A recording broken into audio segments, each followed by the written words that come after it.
Hi everyone, and welcome to this webinar. We've done a number of these now, and today we're joined by Tim Johnson. Tim is the co-founder of Apollo Capital. So today we will firstly present a study that Tim did. I think really interesting on cryptocurrency returns, and then we will talk a little bit about recent news flow in the crypto sector and updates on the fund and our investments. And at the end, we will take your questions. So just like last time, we have a little chat window where you can write your questions. So please do that. We'd love to try to answer all of your questions. But we'll start with Tim. Thanks, Henrik. Great to be here, everyone. Thank you for joining in. So what I have to present today is an analysis of crypto returns that we've seen since crypto has arguably become an asset class. And so what I've done is we subscribe to a service called Eureka Hedge, which is a database of over 30,000 different hedge funds, and it's recently expanded into cryptocurrency hedge funds as well. And so I've gone through the data, 58 months worth of data, to analyze the different returns of the average crypto hedge fund, one of which is Apollo Capital for the time that we've been around.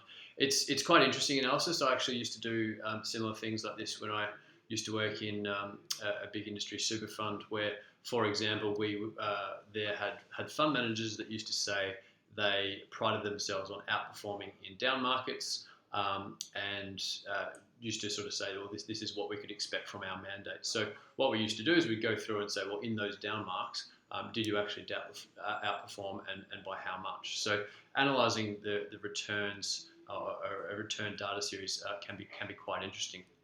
I think for crypto investors, apart from the curious element to see what crypto has delivered over 58 months of data, I think the other reason for doing this is to be prepared as a crypto investor for the types of returns that we've seen. So as I said, I've put this a little report up on the internet as well, up on our website. And I think the thing we want to do is to have a little look at, and even though the disclaimer is past returns are not necessarily an indicator of future returns, it still is interesting to see the types of returns that we've seen. So Eureka Hedge, as I said, they manage a database of over 30,000 different types of hedge funds. And we update them monthly with our performance, as do a number of other different crypto hedge funds, and they compile this index. So in terms of the results of the analysis, as I said, 58 months of data dating back to June 2013 through to April 2018. The mean monthly return was 16.1%. So average return throughout that period, 16.1%. The median monthly return was 7.6%. So I get another type of average. And I think the difference between those two, the mean and the median, suggests that there were some large positive results, which has dragged the mean higher than the median. The largest monthly return was a whopping 405% in November 13. The largest monthly drawdown was minus 29.9% in March of this year, March 2018. Interestingly, the number of up months, so an up month being a month where positive return was recorded, is 36. The number of down months was 22. The average return in an up month, so if we just isolate the up months and take the average return from that, and that's the mean, 33.9%. The average return in a down month was minus 12.9%. The smallest return in an up month was 2%, and the highest return in a down month was minus 1.4%. A couple of other interesting results. The number of months greater than 50% return was 5. So 5 out of 58, the average crypto hedge fund returned greater than 50%, which is very, very high. And then the total return for the period was 21,710%, obviously crypto's had a good run, which is a compound annual return of 304%. So what does all this mean? I think for us it means a couple of things. The first is with crypto, your average crypto hedge fund, a return of minus 20 to 30% is not uncommon. And I think that's really important for investors looking to invest, or maybe they've already invested in this asset class, to understand. If you're used to equities where it might be a narrower range, or bonds, which is narrower still, crypto is different. So investors need to ask themselves, am I going to be comfortable if, or at least understand if we have a return of minus 15%, for example? Because if you're not, then perhaps crypto is perhaps not for you. I think there's two key takeaways. One is we invest for the long term. We are somewhat indifferent to returns of minus 15% or plus 30%. The monthly returns from month to month, we try to break away from that noise and look for the longer period of time. And the simple reason for that is we think the biggest returns are going to be had over the long term, as is the case arguably with every asset class. This other key takeaway is what role does crypto play in the portfolio? And we often say, if you have your life savings in crypto, then a return of minus 15, minus 20% is going to be very scary because you have so much risk attached to it. If you have, on the other hand, 2, 5, 10% of your portfolio in crypto, then those returns are easier to stomach because it's part of the greater portfolio. So that's it from me. I'll pass back to Henrik. Thanks. I don't want to put you on the spot, Tim, but Sure. In this study, was anything that really surprised you or stood out when you looked at the number? Well, not really, no. I guess the frequency of large negative returns, to see it on paper, and on the blog I have put a histogram of the number of returns and the frequency of returns.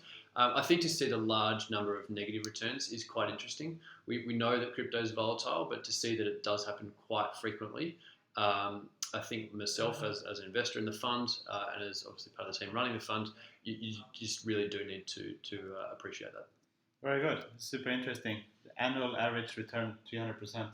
300%. That's very high volatility as well. Hopefully that average annual return keeps going. Yeah.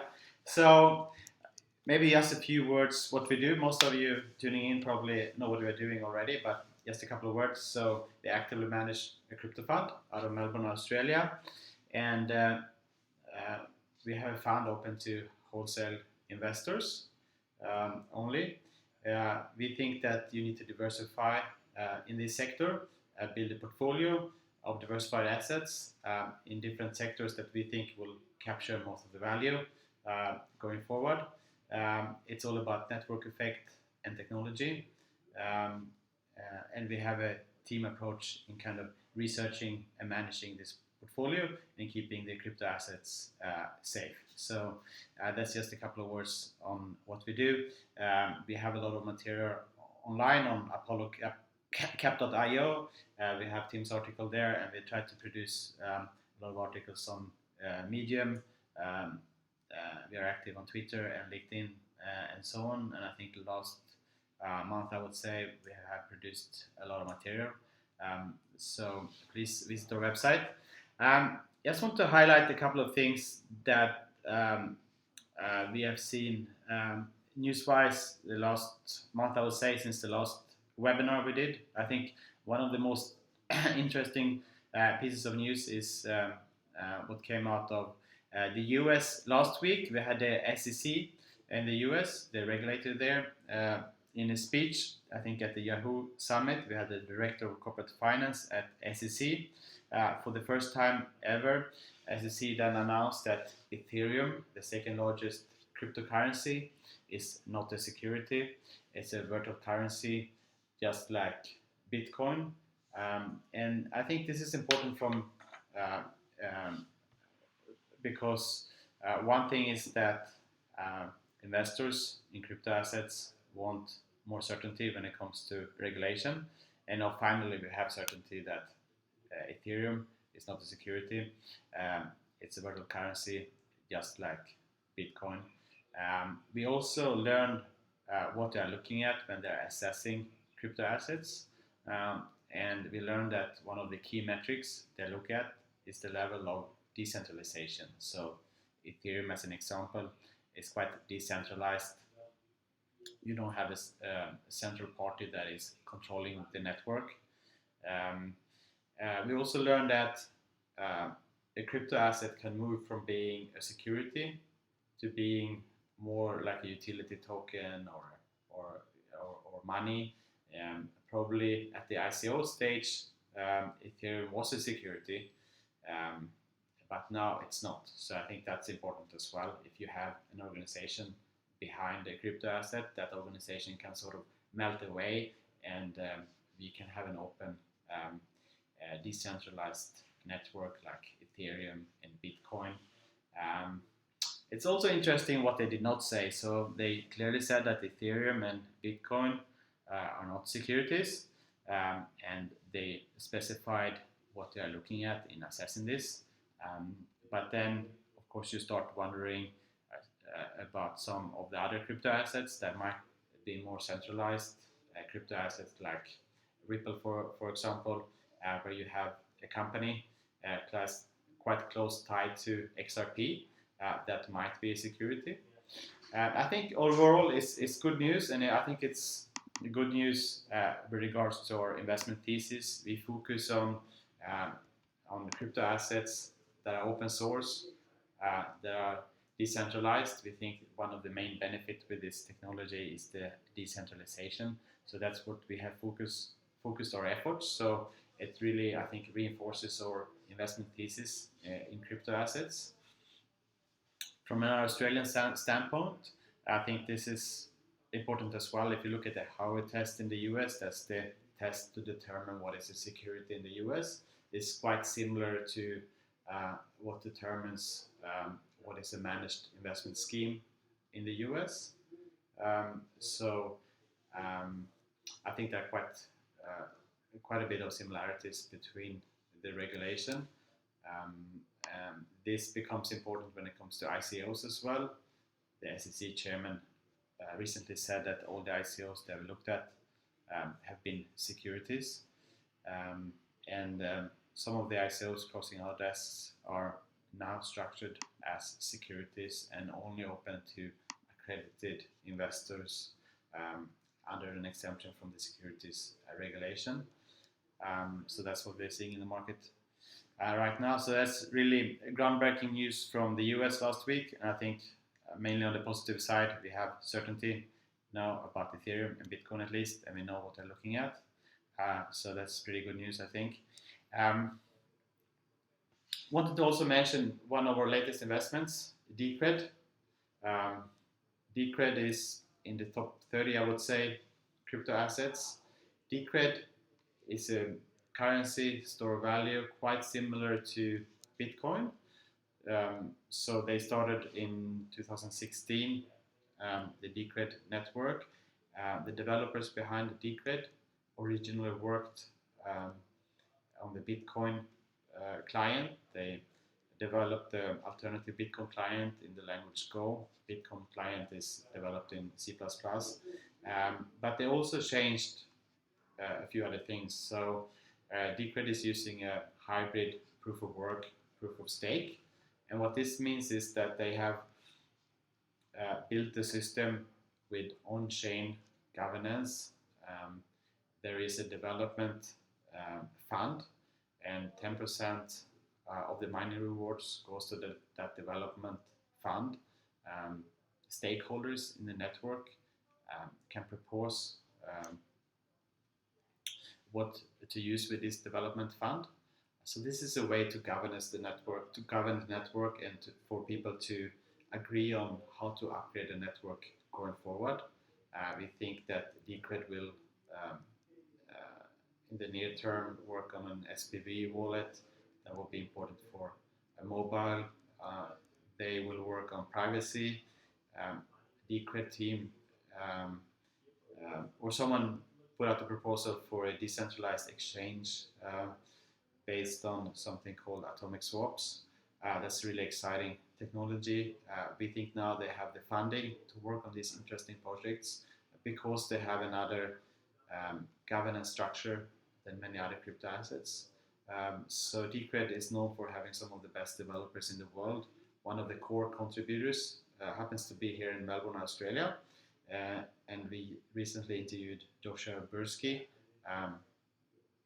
and we have a video interview with him on our YouTube channel.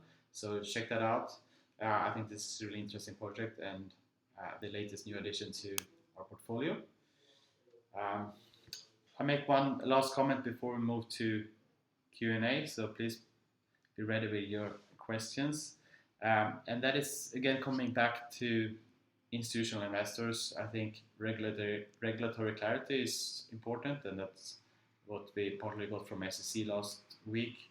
Another important aspect is custody. And we recently learned that Fidelity is apparently working on crypto custody. So I think this is really important, because if we want to see traditional investors coming into this space, they're likely to trust the traditional players as well. So apparently Fidelity have been working on crypto for over a year. So I think this is really big news, because today I think the weak links in the crypto market is the cryptocurrency exchanges. They're getting hacked. I think we just learned this morning that BitHump might have been hacked. As a fund, we are trying to keep our assets safe by not leaving crypto assets on exchanges. And in the future, we will have qualified custodial services, and Fidelity might be one of them. State Street might be one of them. Nomura might be one of them. Goldman Sachs might be one of them. These are traditional players that are working on building these kind of services. So I think with that we can move to Q&A.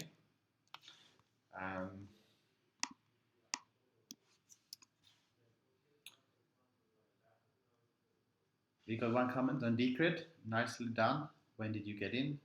We just got in actually this week. We put out the video with the interview of Joshua Bursky, the core contributor, and after we put that up, we started building a position in Decred. So yeah, it's a very new position for us.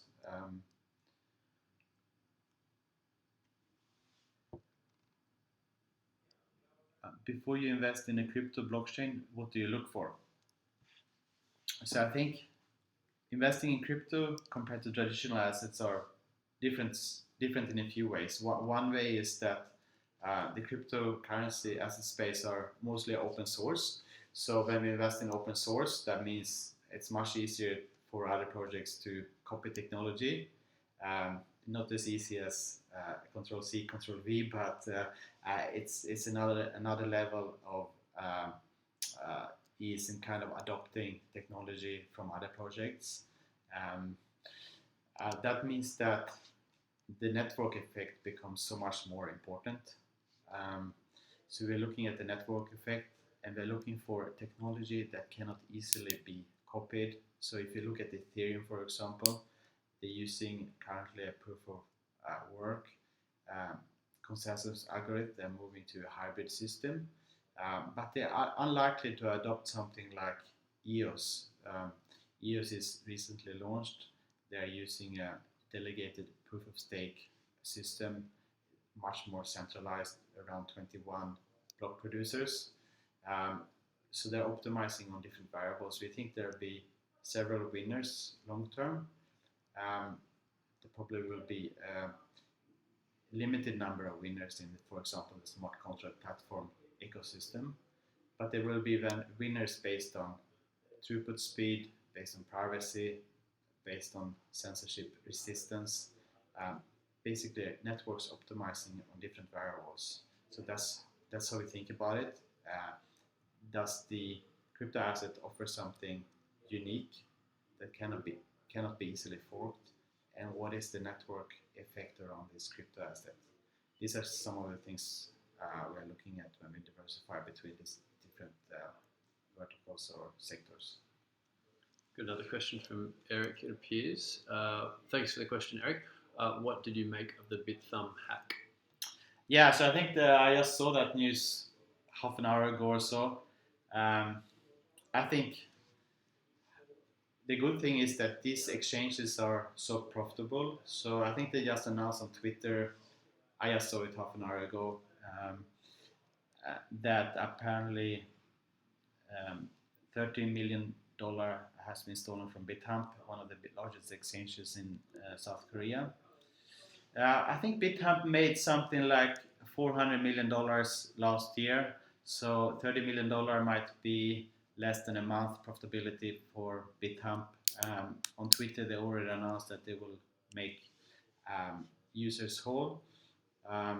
So they most likely will cover this. The crypto market, I think, went down a factor more than the hack. In the short term, we might see a bounce back, but it just reinforces that we need more regulation around exchanges, the on and off ramps to crypto, and that's probably a good thing. And we need these qualified custodians of crypto assets. Don't store crypto assets on exchanges. Yeah, I think that's the biggest thing for me. It's just another reminder for investors not to do it, if I may use the word, lazy approach to investing in crypto, which is leaving your assets on exchanges. We've seen it before. I could almost put my house on the fact that we'll see it again, where exchanges get hacked. So a little plug for the fund here is that we take care of that for investors, where we have the best-in-class security. It's our priority. It's everything for the fund. So we spend a lot of time and resources making sure that our assets and our investors' assets are as secure as possible. I think we've got an interesting question from Adam Newton. Newton, what portion of the fund is weighted to existing projects versus new ICOs? So most of the fund, the vast majority, is in liquid crypto assets. That's something like 70% of the portfolio. 10% of the portfolio is illiquid, meaning they are invested in ICOs. On the ICO part, we focus mostly on either what might become a big contender to something like Ethereum, or we focus on projects where we can get in really early and get to know the team on like the family or friends or very early seed rounds. So those are the two focus groups, I would say, around the ICO investing thesis. A lot of the ICOs these days, they have a very high kind of network value. They're aiming for launching a network at $200 million, and you just have to be very conscious of that kind of valuation.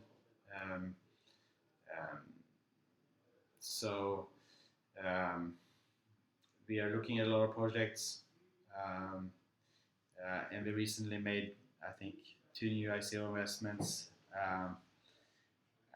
We might announce another one shortly, but those are kind of like the two groups, either something that can really innovate on a smart contract platform or stable currency or so on, or where we can get in really early and work with a team.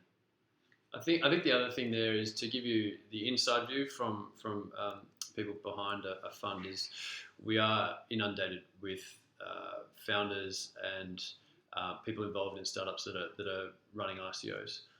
The amount of deal flow we get is it's amazing. It's great. There's lots of innovation out there, but it also means that we have to be highly selective.